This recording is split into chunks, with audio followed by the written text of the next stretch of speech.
Encore.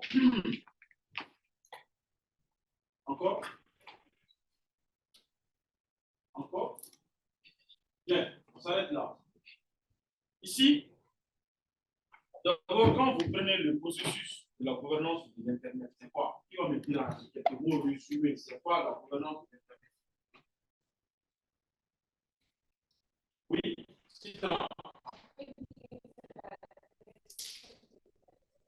la gestion de l'Internet. Qui d'autre? Oui.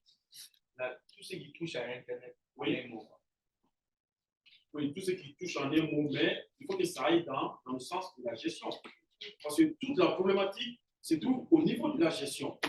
Internet a été créé par les pionniers, mais cet Internet qui a été créé par ces pionniers, ils n'ont jamais imaginé que ce serait cet Internet que nous avons aujourd'hui. Ça, on est unanime dessus. D'accord? Einstein a inventé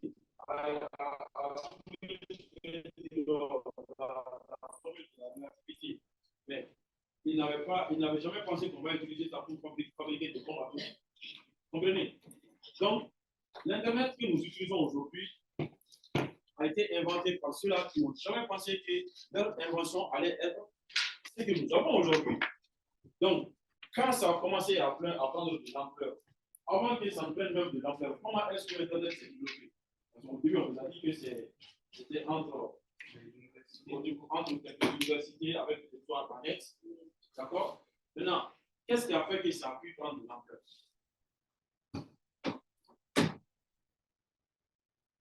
On n'a jamais quand même dit que vous avez fait des cours sur la gouvernance de l'Internet, on pose des questions basiques. Qu'est-ce qui a permis le développement? Qu'est-ce qui a fait que ça a fait son boom? En un mot, oui. La démocratisation des infrastructures réseau. La démocratisation des infrastructures réseau. D'accord. Qu'est-ce qui nous a amené vers ça? La volonté peut-être d'échanger ou de réunir la communauté. La volonté d'échanger ou de réunir la communauté, c'est très important. Ça touche à ce que je veux. Parce que c'est le monde académique. C'est quand Internet a quitté, c'est-à-dire le garage, le petit cercle dans lequel c'était développé pour atteindre l'académie, c'est-à-dire les chercheurs, les universitaires, c'est là où la recherche a été poussée et son développement a été poussé. Parce que c'est à partir de là que les développements de protocoles de consorts ont pu être faits. Donc, c'est ça qui a fait que ça a eu son boom. Autre aspect, c'est que si aujourd'hui, moi, je crée un site, est-ce que, question, si je crée un site tout de suite, est-ce que j'ai besoin de l'autorisation de quelqu'un pour pouvoir mettre ce site-là en ligne? Non. Oui. Levez les mains, les noms. Oui, levez les mains. Les noms, c'est ceux qui n'ont rien à dire là. Vous n'avez pas compris la question ou pas? Vous n'avez pas compris la question. C'est ce que je veux dire.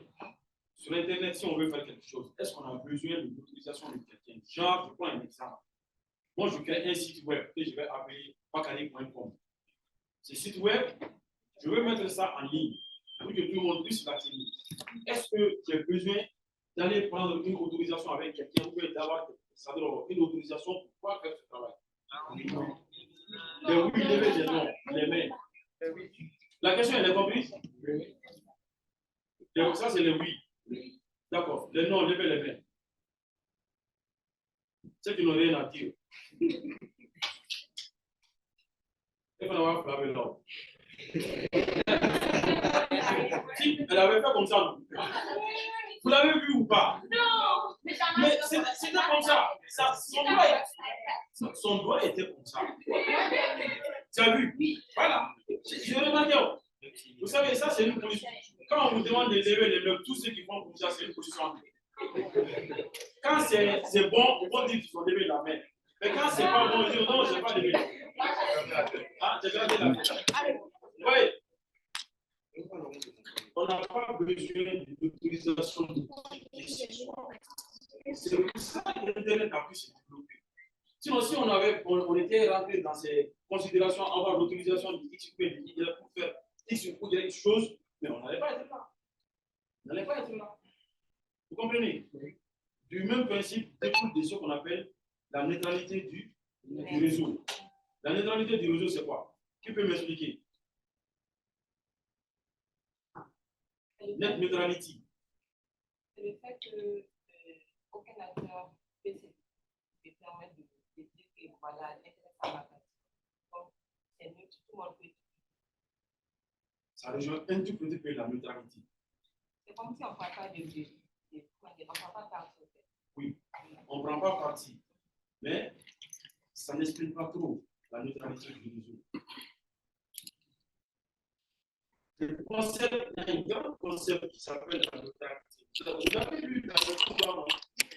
Oui.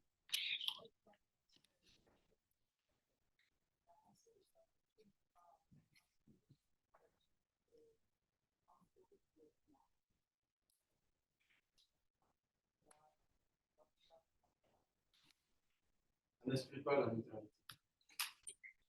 Oui? Aminata.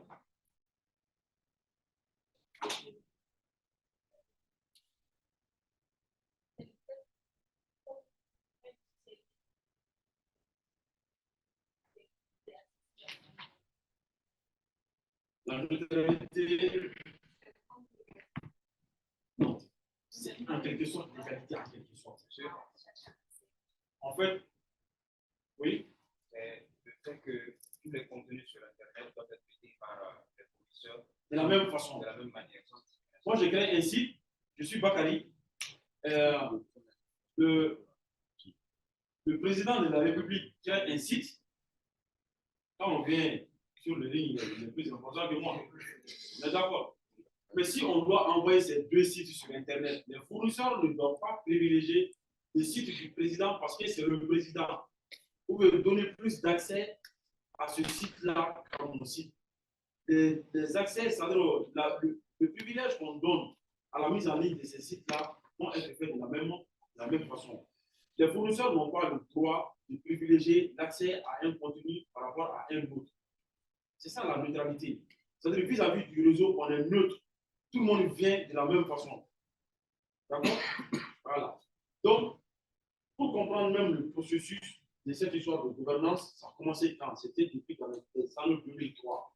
Quand Internet a commencé à se développer et qu'il y a eu le sommet sur la société de l'information à Genève, qu'on appelle le SMC, les acteurs ont discuté. Parce qu'on a quelque chose sous la main qui commence à prendre de l'ampleur. Mais pour le moment, c'est-à-dire, on n'a établi aucun cadre pour pouvoir gérer cette chose-là. Maintenant, il faut essayer de s'entendre sur un minimum par rapport à la gestion. Parce que certains voulaient que les Américains gèrent, d'autres qui voulaient que les gouvernements gèrent, d'autres qui voulaient non, il faut qu'on laisse cette affaire-là aux mains de la société civile. Donc, la discussion a commencé, secteur privé, société civile, les académiciens par-ci, les techniciens par-là, les gens ne se sont pas entendus. On a fait tout le sommet, on n'a pas pu avoir un accord. Vous comprenez? C'est à partir de là que les forums sur la gouvernance de l'Internet sont nés. Donc, c'est dit, comme on n'arrive pas à s'entendre, on va créer un cadre dans lequel tout le monde, tous les acteurs vont se retrouver pour continuer la discussion. Depuis 2003 à aujourd'hui, cette discussion est en train d'être continuée. Vous comprenez un peu? C'est pour cela que les enjeux de la gouvernance de l'Internet sont énormes. Les enjeux sont énormes. Donc, après, il y a eu Tunis en 2005. Les mêmes discussions ont continué. On n'a pas pu s'entendre. Et même actuellement, les discussions continuent, on ne s'entend pas. Mais il y a un minimum sur lequel on va s'entendre pour pouvoir gérer au moins Internet. Parce que le problème, c'est quoi? Si on laisse ça aux mains des gouvernements, qu'est-ce qui va se passer? Ils sont contents aujourd'hui, ils laissent, demain, ça ne les arrange pas, ils coupent. Mais en coupant, il y a combien de millions et de milliards de gens qui vont déranger? Il y a combien de gens dont leur business est perturbé? D'accord? Donc, mais si on laisse ça aussi aux mains du secteur privé, et ils ne cherchent que de l'argent. Peut-être qu'ils vont nous vendre 1 giga à 5 000 francs. Vous comprenez? Alors que nous, on veut même avoir 1 giga à 0 francs. Donc, on n'est pas sur le même longueur d'onde. Chacun a un intérêt qu'il défend. Ce qui fait que ces espaces, on les a créés pour que chacun puisse se retrouver et on discute et on discutera toujours. C'est pour cela que quand vous prenez la problématique même de la définition, vous n'avez pas une définition arrêtée. C'est ça qu'on vous dit dans les cours. n'y a pas une définition conventionnellement arrêtée de la gouvernance de l'Internet. Mais quand même, on s'est attendu sur un minimum sur lequel tout le monde va considérer que c'est une définition dans laquelle je me retrouve. Toutes les parties prenantes se retrouvent dans ça. D'accord? Donc, ce que je disais ici, les parties prenantes, c'est quoi? On a le groupe des parties prenantes, on vous dit une personne, un groupe qui a un intérêt ou une préoccupation vis-à-vis de quelque chose. D'accord? Vous prenez, par exemple, l'agriculture. Quelles sont les parties prenantes de l'agriculture? Quand vous prenez le monde agricole, qui sont les parties prenantes? Les paysans, les cultivateurs paysans. Ensuite, Le gouvernement. le gouvernement. Le gouvernement, Les consommateurs. les commerçants, les agronomes, les industries de fabrication d'engrais, les transporteurs. Vous voyez? Donc, ça, c'est un groupe de parties prenantes. D'accord? Donc, quand vous venez aussi dans le monde de l'Internet, vous avez aussi ce qu'on appelle des parties prenantes. C'est des gens qui ont des intérêts vis-à-vis de cette gouvernance de l'Internet. D'accord? Bien. Diapo, on vous parlera d'écosystème. C'est quoi l'écosystème? C'est l'environnement. Voilà. C'est l'environnement. Diapo. Bon. Ici, vous avez plusieurs éléments qui constituent cet écosystème. D'accord? Vous avez, d'une part, les opérations de services internationaux communs. D'accord? Vous avez également le monde de l'éducation. Vous avez les institutions, comme on vous l'a dit, spécialisées qui sont les ICANN, les registres, etc., etc. Donc, tous ces gens-là constituent ce qu'on appelle l'écosystème et chacun a un rôle bien défini dans l'écosystème. D'accord?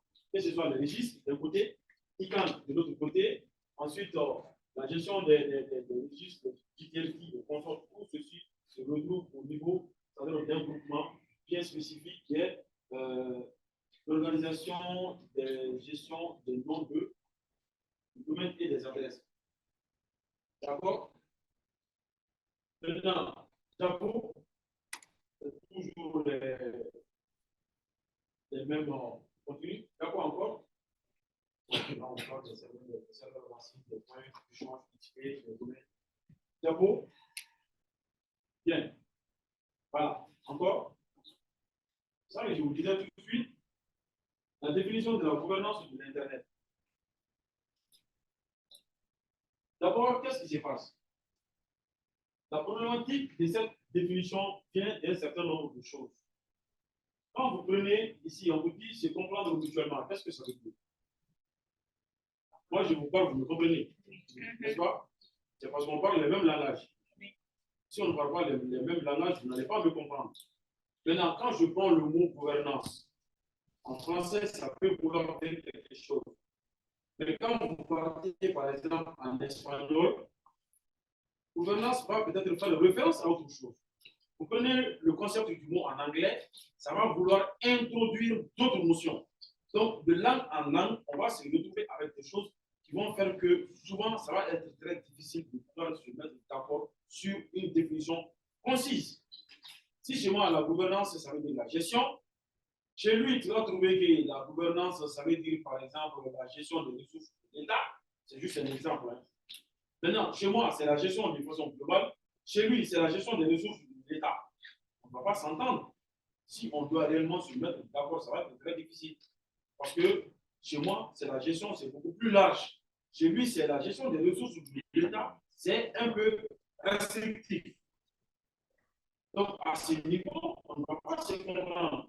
C'est de là que vient, en général, toutes les difficultés qu'on a dans cette affaire de définition de la gouvernance de l'Internet. Parce que déjà, au niveau terminologique, il y a des problèmes. Donc, pour pouvoir s'entendre sur un minimum, souvent, ce n'est pas du tout aisé. D'accord? Donc, c'est à partir de là qu'on a mis un minimum, mais on vous dit toujours dans le cours que vous n'avez pas de définition qui soit universellement acceptée. D'accord? Donc, la gouvernance de l'Internet est l'élaboration et l'application des principes, des normes, de règles, de procédures décisionnelles et de programmes par le gouvernement, le secteur privé et la société civile, suivant leur rôle respectif, qui façonnent l'évolution et l'utilisation d'Internet. Ça a été adopté lors du sommet mondial en 2005 à Tunis. Quand vous prenez cette définition, vous avez un certain nombre d'éléments là-dedans. Ces éléments sont quoi? On vous dit ici que c'est l'élaboration et l'application des principes. Vous avez des principes, vous avez des normes, des règles et des procédures décisionnelles. Ça, c'est très important. Ensuite, quand vous regardez, on vous parle aussi programmes, on vous parle aussi des gouvernements, le secteur privé et la société civile qui constituent les parties prenantes. Ensuite, on vous parlera aussi suivant leur rôle respectif. Ça veut dire que chaque partie prenante ici a un rôle bien défini. Le gouvernement a un rôle, la société civile a un rôle et le secteur privé aussi a un rôle. D'accord? Et il y a quelque chose aussi dedans où on vous dit leur rôle respectif qui façonne l'évolution. C'est très important. Qui façonne l'évolution. Souvent, on a tendance à oublier ça. Cette partie-là, ça veut dire quoi? Qui façonne l'évolution. Oui?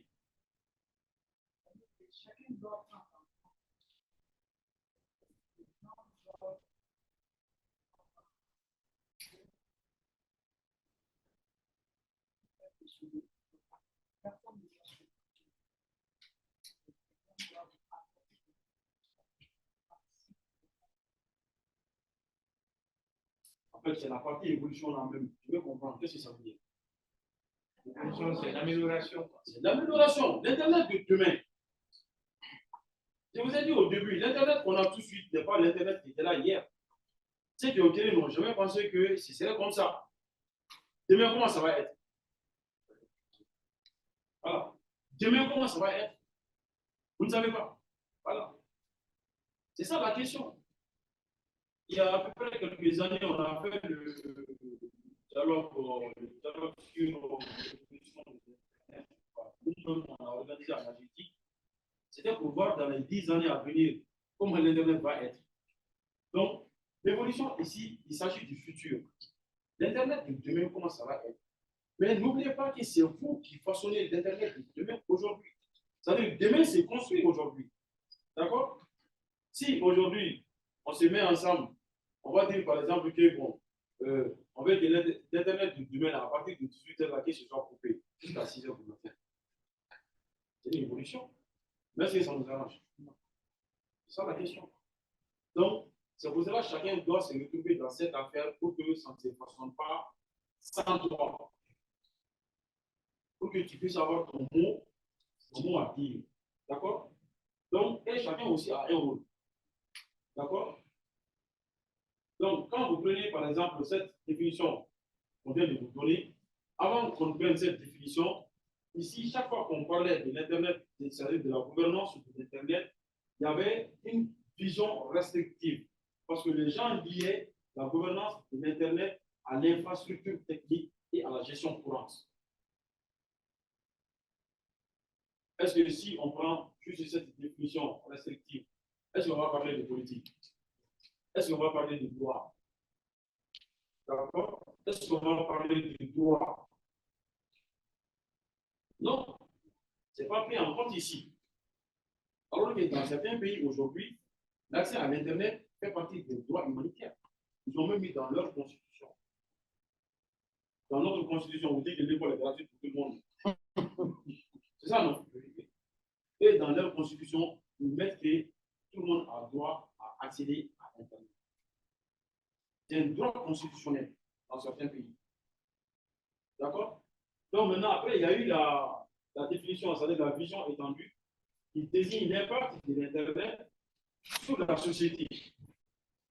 Aujourd'hui, cet Internet a complètement transformé, modifié notre société, au point qu'il y a certains cieux ici, on est là-bas, on ne se reconnaît même plus. D'accord?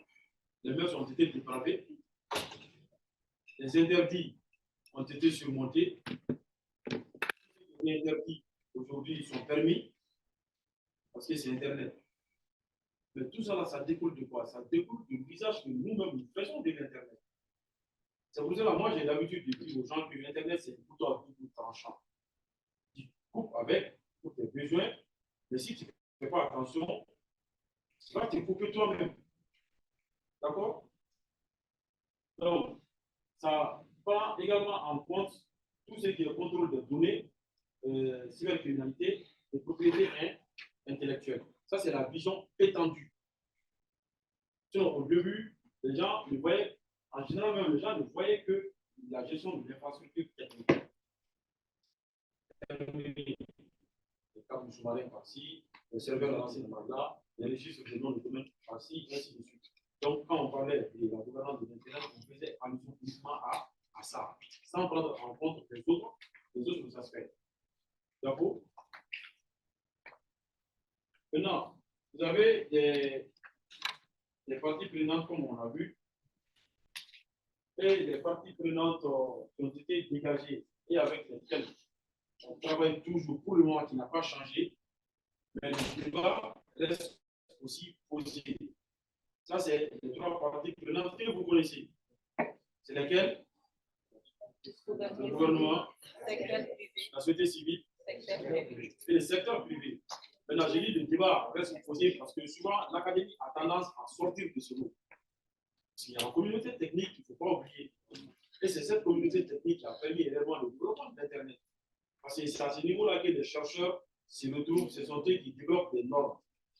D'accord? Donc, et ils ont tendance souvent à sortir du lot pour se constituer un autre groupe de parties prenantes. Mais dans la définition officielle, jusqu'à peu au contraire, c'est les trois grandes parties prenantes que nous avons.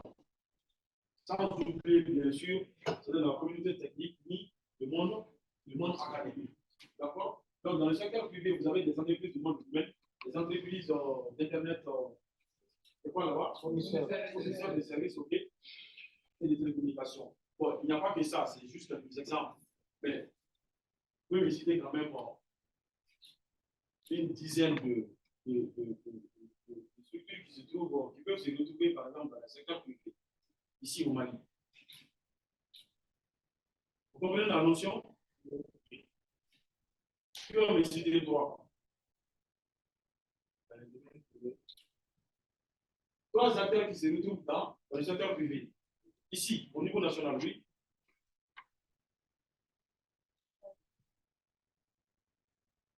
Vous posez une question?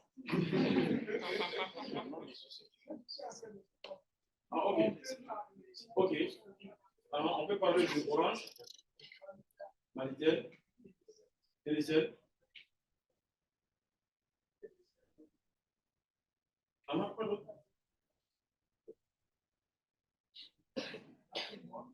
Afribourne.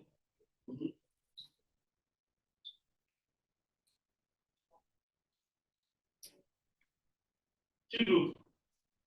Oui. Nous avons la SMTD. SMTD. Nous avons M-Data Télécom. M-Data Télécom. Nous avons. Quand on a examiné tes sécurités de données, ça fait chacun donne une dizaine de structures. Non, mais ça, c'est plus banal. On peut donner. Hein? Ah, c'est pas sûr, hein? Ah, c'est lui qui m'a, c'est pas sûr. Mais vous comprenez la notion quand même. La notion du secteur privé et les acteurs au niveau national, c'est plus important. Parce que quand vous comprenez de façon macro et qu'à votre niveau, c'est-à-dire à votre échelle, vous ne savez même pas identifier les acteurs locaux par rapport à ce groupe de parties prenantes, c'est pas bon. D'accord? Ah, le secteur privé des flèches de tous les salles là. Mais c'est le secteur privé du numérique. C'est tous ceux qui génèrent quelque chose avec Internet. D'accord? Et qui ne sont pas l'État. Vous avez même parlé de la SMTD. La SMTD est étatique. Bon. C'est pour cela que j'ai dit, bon, je ne voulais pas rentrer dans cette discussion. Donc, ça pour faire gérer les données de l'État. On voit ça nulle part. Bon, bref. C'est un autre débat. On peut aussi citer Aïsser. Hein? ICR, bien sûr. Technicom, Malino, Technoforce, oui, Intellectuel, voilà. Tout ça là, c'est des acteurs du secteur privé. D'accord? On avance? Bon, ça c'est nous les mathématiques. D'accord? Encore quelques organisations de la société civile que vous connaissez au niveau national.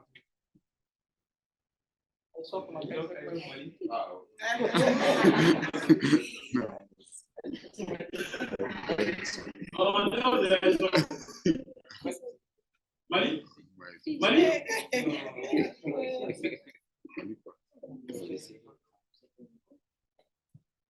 Pour les utilisateurs d'Internet. Non. Je ne peux pas cette réponse. Ma propre personne. Monsieur, les organisations.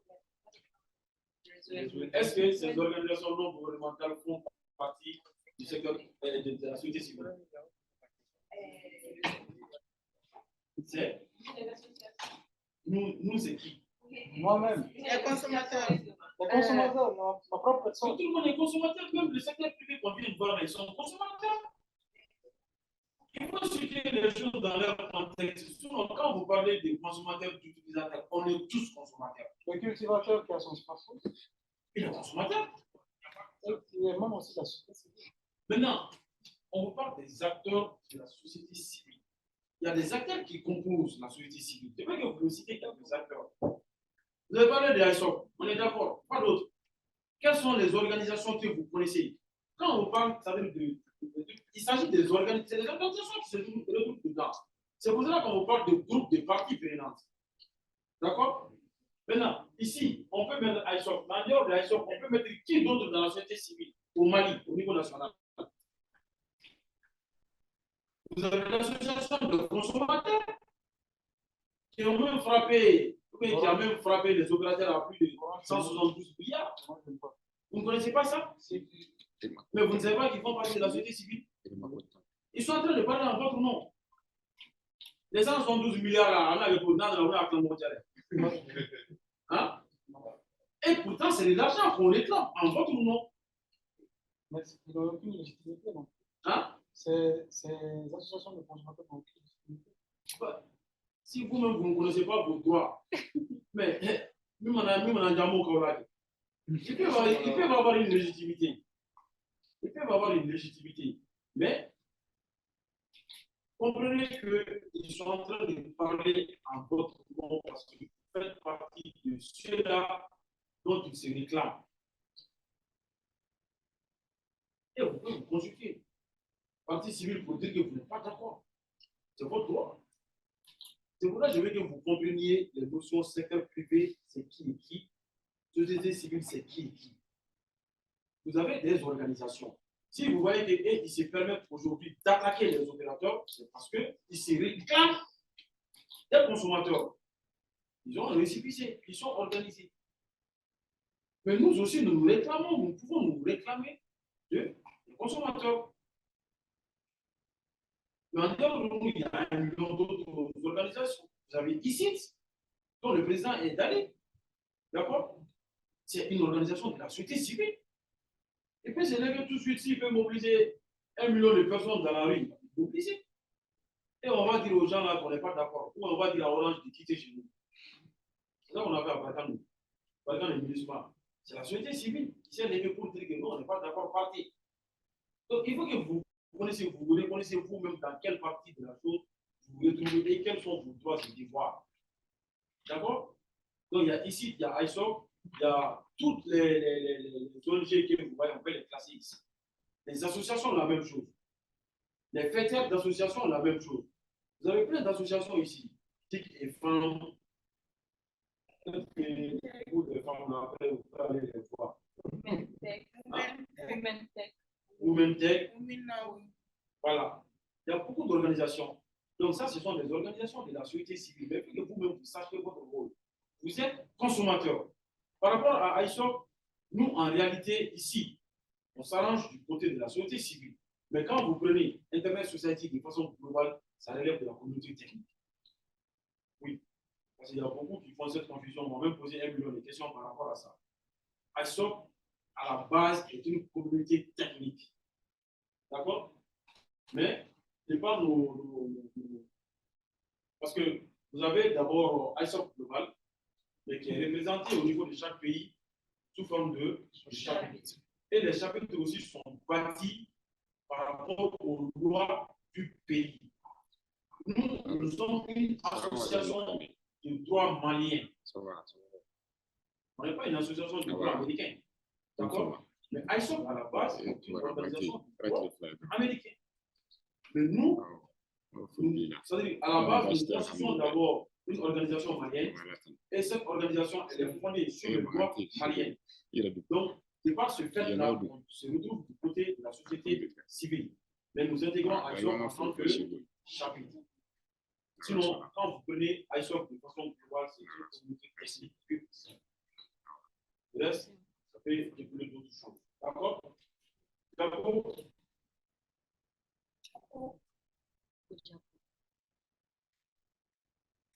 bon, j'avais parlé du monde universitaire. Leur rôle, c'est pousser la recherche, d'accord? Et puis, permettre le développement harmonieux de l'Internet. Tout ce que vous avez comme normes ou autres, en général, ces normes sont établies au niveau de ce qu'on appelle l'IETF. Vous connaissez l'IETF? Voilà, ces normes sont établies au niveau de l'IETF. Mais qui établit au niveau de l'IETF? C'est les chercheurs. Les chercheurs. Et ces chercheurs, ils sont d'où? Ils sont de l'université. Vous comprenez? Même demain, si vous avez une compétence vraiment avérée, vous pouvez aller à l'IETF. C'est des instances qui sont vraiment ouvertes. D'accord? D'accord?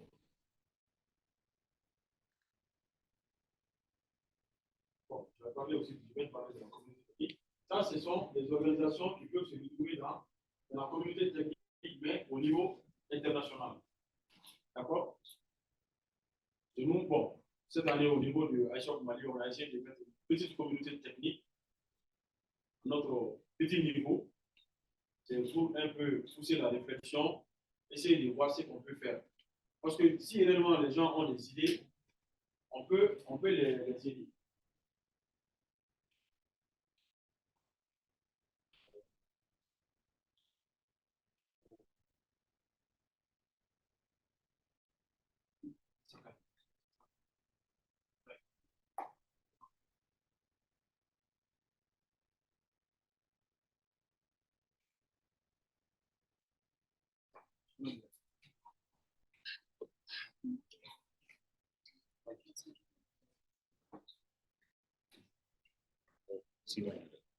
Oui, ça va. Si tu vois ça,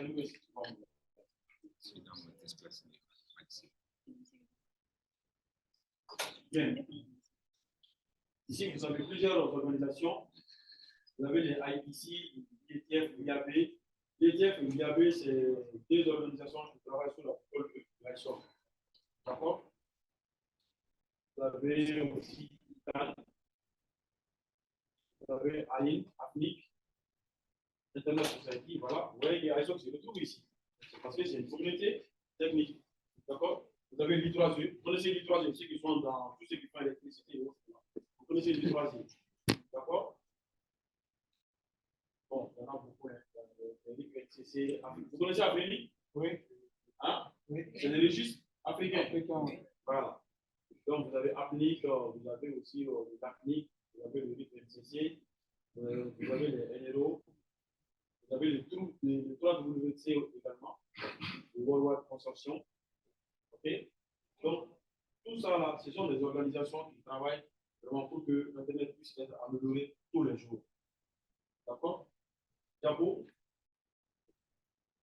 Vous avez également des organisations gouvernementales. Comme un exemple. Non, nous m'en prenez le thème. Diabo. La question? Quels sont les apprendre pour apprendre. pas prendre pour des services. C'est pour ça hier, quand Gaï a posé, je ne sais pas, sa solution là, vous avez tous dit oui, j'ai dit non. Parce que c'est comme ça, on dit oui seulement et puis c'est fini. Pas faire ça. N'apprenez pas pour apprendre. Vous apprenez pour que ça reste. C'est vrai, il y a des groupes un peu mélangés, quelques nouveaux, mais la base, là, je m'adresse à ceux qui étaient là depuis Malissi Gandhi. Hein? Depuis Malissi Gandhi, je m'adresse à eux.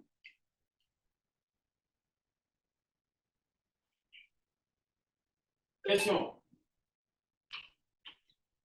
Qui va répondre? C'est la question d'abord. Ah non, je vais poser une question. Non, j'ai fini avec ça. Je ne reviens pas sur ça. Ça, c'est terminé. L'ONU. Le chapitre est fermé. Question. Qui va répondre? Ok. Oui, oui. Quel est le rôle du gouvernement dans la gouvernance de l'Internet? Le gouvernement, il joue quel rôle? Le gouvernement, il est là pour écouter les autres parties. Et puis, c'est d'avoir une balance bien. Un équilibre. Et mettre en place. Hey, ça vous concerne tous. Si vous n'arrivez pas à répondre à ça, là, votre formation n'a pas été mise en place. Ça, je vais vous le dire très sincèrement. Vous avez analysé sa réponse? Oui. Qui a mieux à proposer? Au moins, elle a essayé. Oui? Le gouvernement est là pour échafauder des chartes, ériger des barrières pour un peu trouver un compromis entre les différentes parties prenantes pour assurer bon équilibre dans la gestion de.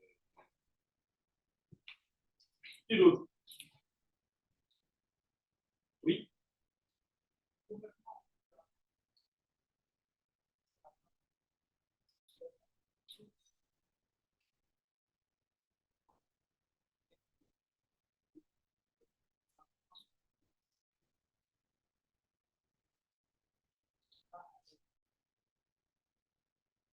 Je vais vous exhorter à aller. Oui? Moi, je pense que le gouvernement, son rôle, c'est de s'assurer de la souveraineté de son territoire, sans pour autant interférer dans la question des autres gouvernements. C'est pas la souveraineté. C'est la protection des données qui entrent et qui sortent de son territoire.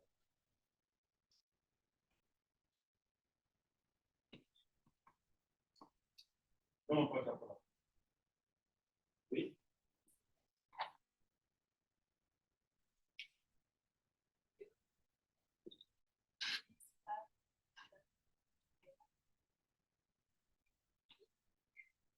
Oui, vous commettez la même erreur. Vous placez toujours, vous voyez le gouvernement dans son rôle de gouvernement, ça veut dire, de façon standard. Parce que c'est lui le chef. Vous comprenez? C'est le gouvernement le chef. Quand on vient sur le ring de la gouvernance de l'Internet, ce rôle de chef, elle tombe. C'est ça que vous n'arrivez pas à comprendre. Lui, il dit par exemple que le gouvernement échafaud. Comprenez? Mais dans la gouvernance de l'Internet, le gouvernement a un rôle spécifique. Oui. À mon avis, le gouvernement doit être la partie prenante qui va poser les infrastructures qui permettront le développement même de l'Internet à son pays. D'accord? Ça fait partie. Parce qu'il y a certaines choses qui ne peuvent être faites que par le gouvernement. Quand je dis qu'ils ne peuvent être faites que par le gouvernement, aujourd'hui, par exemple, si Facebook vient en décidant, par exemple, de tirer un câble sous-marin jusqu'ici, d'accord? Ou bien, comme on n'a pas de mer, on n'a pas d'accès sur la mer, de nous construire ce qu'on appelle un point d'attractivement virtuel. C'est pas. Mais il faut que quelqu'un lui donne cette autorisation. C'est vrai que ça va permettre de développer Internet au Mali, mais tu ne peux pas venir dans les pays des gens comme ça et venir faire ce que tu veux. Surtout les il y a des règles, il y a des procédures. Donc, ce côté, le gouvernement, il s'en charge. Le gouvernement, si par exemple, voilà, ce n'est même pas par exemple, On est en train de prendre des gens pour les mettre en prison. Quand tu fais des bêtises sur les réseaux, on va aller te prendre, on te met en prison. Et c'est ça qui a même fait qu'on a diminué maintenant d'insulter les gens à tort et à travers. On est d'accord? Oui. Mais qui a élaboré la loi? Est-ce que c'est la société civile? Est-ce que c'est le secteur privé? C'est ça son rôle. Monsieur, oui. Anem, on peut dire que le gouvernement, c'est une autorité qui est chargée de l'élaboration de politiques publiques à l'Internet. Le pouvoir exécutif, c'est eux qui élaborent des politiques et ces politiques-là, ils les mettent en œuvre. Il ne s'agit pas, par exemple, de prendre une loi. Quand tu prends une loi et que quelqu'un enfreint à cette loi, il y a des sanctions. Moi, est-ce que je peux aller te prendre parce que tu as insulté quelqu'un sur le réseau? Bien sûr que la loi est là, tu sais que la loi est là, moi je sais que la loi est là. Et selon la loi, tu dois être pris, par exemple. Mais est-ce que c'est moi qui dois aller te prendre? Non, les autorités sont là pour ça. Et c'est ça leur rôle. Ils sont chargés de l'élaboration des politiques et de leur application. Quand on parle de l'élaboration des politiques, il y a les lois, les textes et tout ce qui s'ensuit. Mais, par exemple, c'est qu'ils disent que, bon, ils sont là pour échapper. Non, non, non. Quand on se retrouve, chacun a son mot à dire et le gouvernement n'a rien à imposer. Rien. Le gouvernement n'a rien à imposer. C'est ça que vous devez comprendre. Dans certaines instances, par exemple, quand vous prenez ICANN, si par exemple, moi, mon nom se trouve devant une instance, on me dit par exemple que le représentant du Mali, par exemple, dans l'ALAC, est M. Kouyaté. C'est juste un exemple. Si aujourd'hui, on veut m'enlever au niveau de l'ICANN, même la lettre du président ne peut pas servir. Tant que moi, je n'aurais pas donné mon consentement, on a beau écrire, on a beau envoyer des missions, ils ne les écoutent même pas. On a eu des cas comme ça. On a eu des cas où il y a certaines personnes qui avaient leur nom dans au niveau de l'ICANN, on a voulu les changer. Mais sans leur consentement. Parce qu'on voulait leur appliquer la force. Les gars disent oui. Parce qu'ils ne connaissent pas la procédure. Mais le monsieur, il connaît très bien la procédure. Ils ont commencé à envoyer des lettres, on ne répond pas, ils envoient des lettres, on ne répond pas. Finalement, ils ont commencé à appeler, ils ont fait des trucs, et puis après, on a dit, cherchez à vous renseigner par rapport à notre procédure. Les gars qui voulaient poursuivre, allez-y lui dire de nous faire une lettre. Quand ça vient de lui, on va accepter tout de suite le matin. Mais sans ça, là, même si le président écrit, ça n'a aucune valeur ici. Et c'est comme ça. Vous comprenez? Donc, il faut que chacun soit conscient de son rôle. Vous avez entendu l'histoire du point ML? Oui. Qu'est-ce que vous avez entendu dessus? Au départ, déjà, le point ML n'était pas hébergé sur Mali, c'était à l'étranger. C'était à l'étranger. Voilà. La logistique qui avait mis en place un projet, je pense que c'était il y a moins de 6 mois, je pense, déjà pour pouvoir héberger le point ML ici au Mali. Ok. C'est tout ce que vous en savez. Je ne vais pas rentrer dans l'histoire, mais juste pour vous faire comprendre ce que je vais vous dire. Le point ML, effectivement, comme il l'a dit, était géré par l'extérieur. Le point ML, c'est quoi? C'est le registre, c'est-à-dire c'est notre TLD, le nom de domaine de notre pays, le top level domaine. D'accord? Donc, c'est comme c'est notre identité sur Internet. D'accord?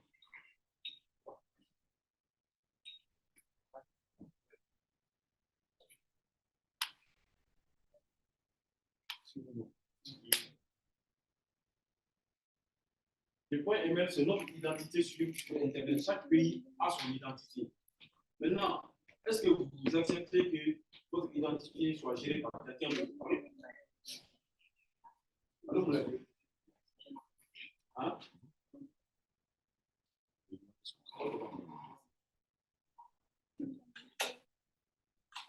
Vous n'acceptez pas que votre identité soit gérée par quelqu'un d'autre. Il y a des petites erreurs. On ne va pas rentrer dans ces détails.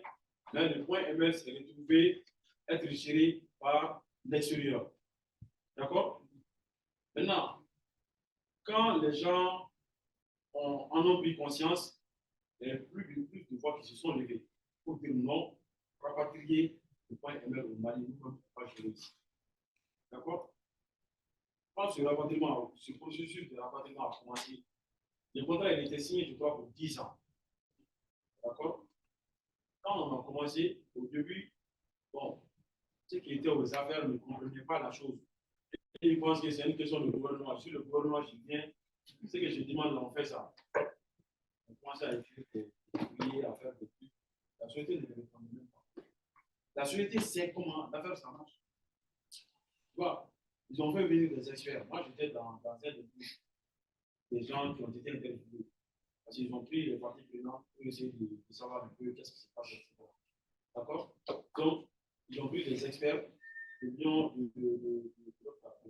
l'OIF qui sont venus. On a fait une semaine de travail ensemble. Et ils comprenaient un peu ce qui se passe et ils savent réellement c'est quoi la procédure. Mais c'est au niveau national qu'on ne mesurait pas la chose. D'accord? Donc, ils ont fait des tractations, ils ont envoyé des lettres, ils ont essayé de mener même des procès. Ça n'a allé nulle part. Nulle part. Pendant 10 ans, on était dans cette bataille. C'est à la dernière minute qu'ils ont compris qu'il faut associer nous qui nous considérons comme liens, c'est-à-dire les organisations de la société civile. C'est ça qu'on appelle la communauté.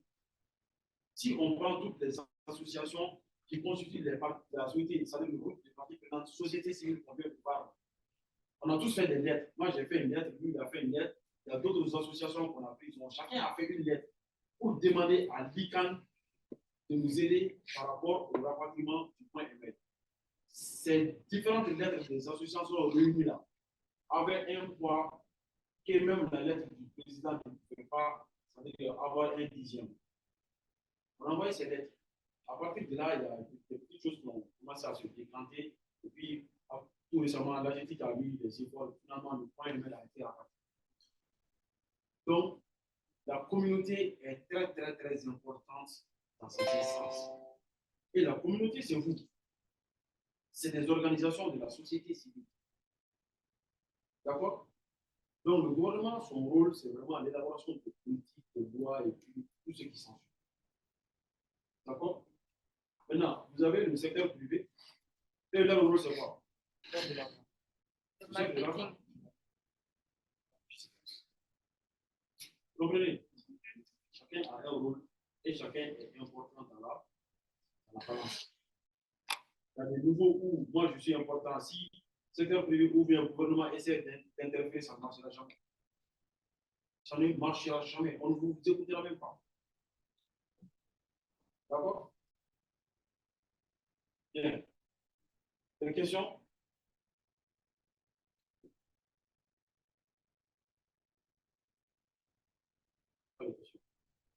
Donc, si on veut résumer ce que le président a dit, en temps normal, dans un État, le gouvernement, le grand patron, la logique, elle est vraiment verticale.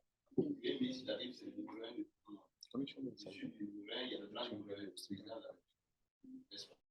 Mais en gouvernance, je vais être très c'est que le président a été, c'est-à-dire, la logique n'est pas verticale, c'est bien les local. On avait les amants, ce n'est pas parce que le gouvernement est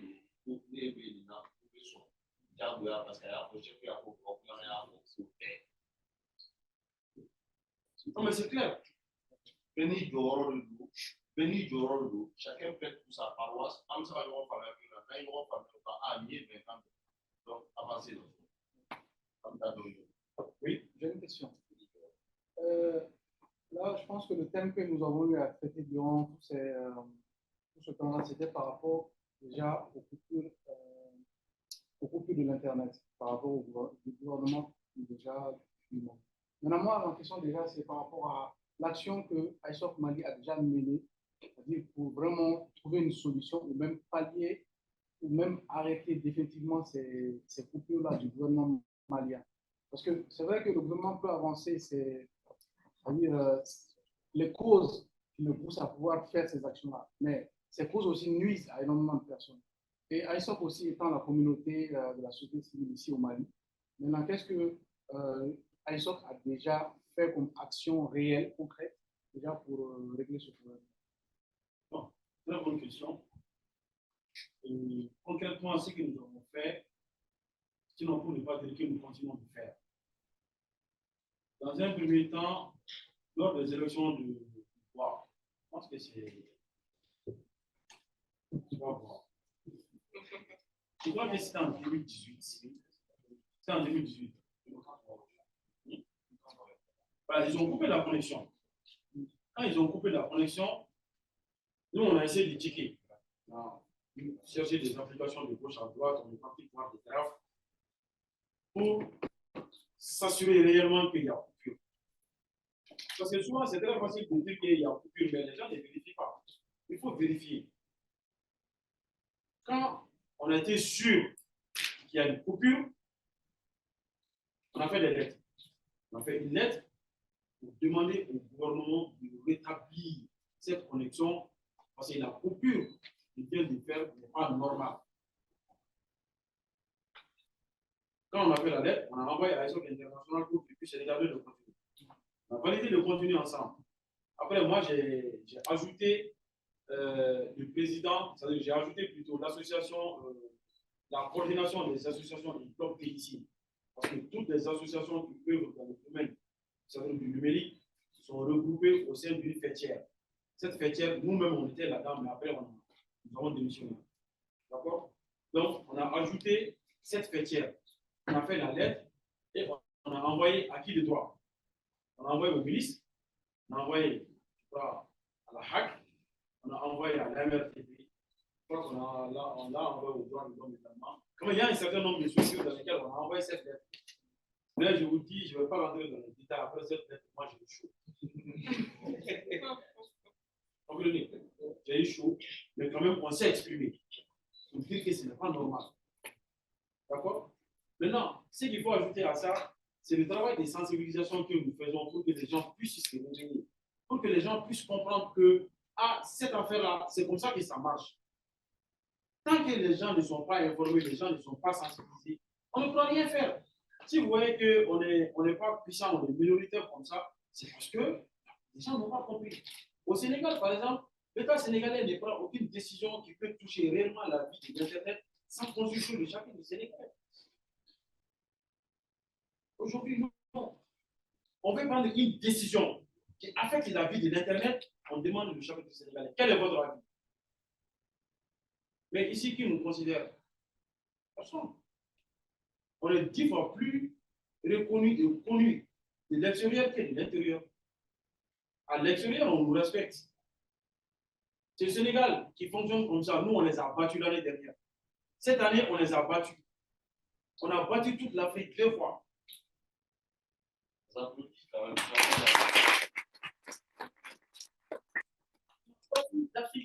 Toute l'Afrique entière 2 fois.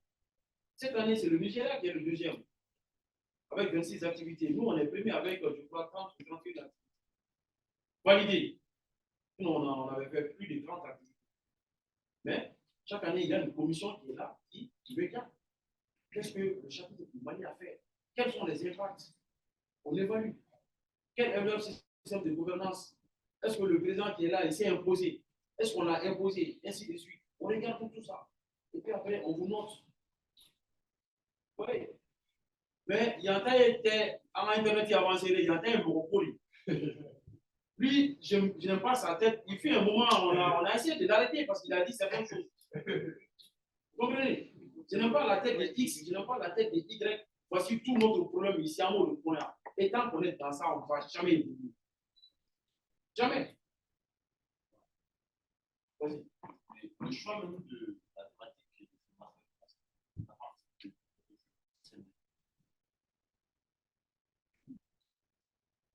de choisir ce thème-là, c'est audacieux. C'est sûr. On a fait exprès. C'est pas neutre. C'est une façon de lui dire, c'est une façon de prendre de sensibiliser à d'autres personnes.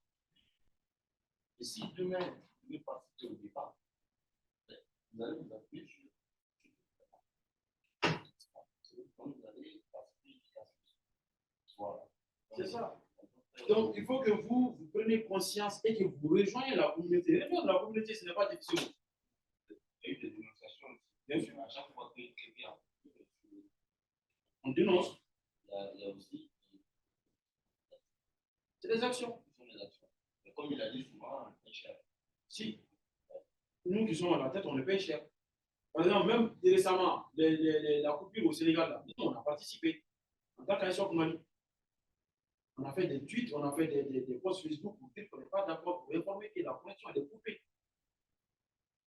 Ce n'est pas bon. Tout ça là, ça contribue à diminuer ces coupures-là.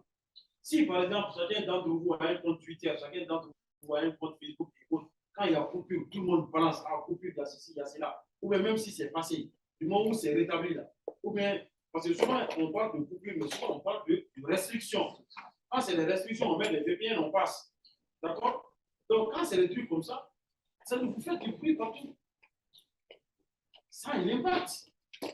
Mais combien de personnes s'intéressent ici? Que ce soit on ne fait rien. Si nous, on ne fait rien, ils vont faire ce qu'ils veulent. Je n'ai vu ça.